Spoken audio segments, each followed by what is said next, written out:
श्रीगौरी वक्त्रपद्मार्का श्रीविघ्नेशा गजानना उत्तिष्ठ सुरसम्पूज्या त्रैलोक्यं पालनं कुरु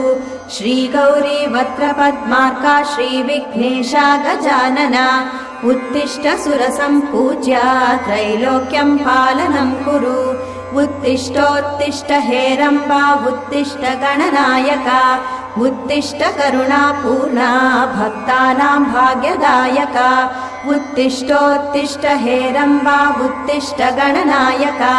उत्तिष्ठ करुणापूर्णा भक्तानां भाग्यदायका श्रीयाकुवाहन शिवात्मज दिव्यगात्रा श्रीभिन्नदन्तधनुजान्तक सूक्ष्मनेत्रा सर्वार्ति दुःखशमना फणिराजसूत्रा देवा गणेश्वर विभो तव सुप्रभातम्।